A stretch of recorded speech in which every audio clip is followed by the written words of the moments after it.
আসসালামু আলাইকুম। কি অবস্থা সবার, কেমন আছেন? আশা করি অনেক ভালো আছেন। আলহামদুলিল্লাহ, আপনাদের দোয়ায় আমিও অনেক ভালো আছি। তো আজকে আমি নেক্সট ব্লগ নিয়ে হাজির হলাম। আমরা আজকে যাচ্ছি গাজীপুরের দিক দিয়ে। গাজীপুরে আমার হাজবেন্ডের এক ভাতিজির বিয়ের অনুষ্ঠান আছে। ওর গায়ে হলুদ আর রং খেলা হবে ওদিকে। ওর চাচার বাংলোতে হবে, গাজীপুরে একটা ভাইয়ার বাংলো। তো ওখানে আমরা যাচ্ছি। আমার বড় ভাসুরের খুব ক্লোজ ফ্রেন্ড, আমাদের সাথে তাদের সম্পর্ক খুব ভালো, খুব ক্লোজ আমরা। তার ভাতিজিরই বিয়ে। তো বিয়ের প্রোগ্রামটা ঢাকাতেই হবে, লেডিস ক্লাবে, যেহেতু আমরা ঢাকাতেই থাকি।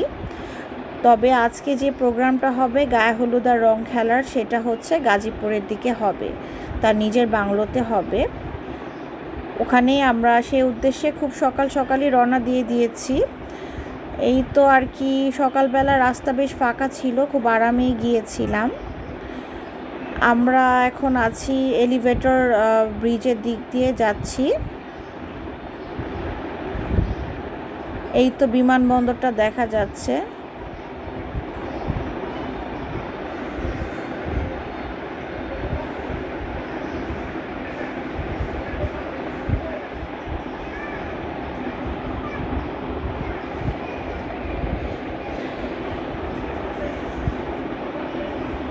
রাস্তায় তেমন একটা জ্যাম না পাওয়াতে আর বেশ ফাঁকা ছিল রাস্তা, শুক্রবার হওয়াতে আমরা বেশ তাড়াতাড়ি পৌঁছে গিয়েছিলাম।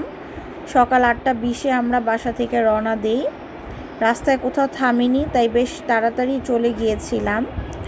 তবে আমাদের পিছনে আরও 2টা গাড়ি ছিল, আমার আরও 3 যা ছিল। এক গাড়িতে 1 যা, আর এক গাড়িতে আরও 2 যার ফ্যামিলি ছিল। ওদের আসতে কিন্তু বেশ লেট হয়েছিল। ওরা রাস্তায় কোথাও থেমেছিল মেবি নাস্তা করার জন্য।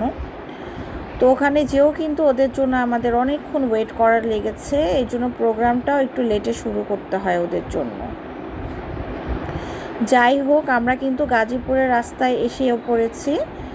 গ্রামের সাইডের মতো দেখতে বেশ ভালো লাগছিল। 2 পাশে গ্রিনারি দেখতে দেখতে যাচ্ছিলাম, বেশ এনজয় করছিলাম।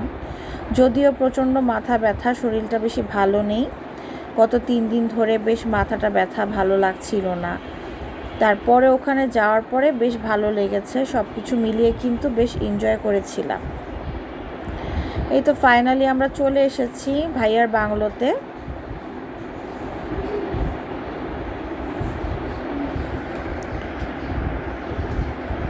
বেশ বিশাল বড়, দেখে বোঝা যাচ্ছে বিশাল বড় বাংলো। এই তো আমরা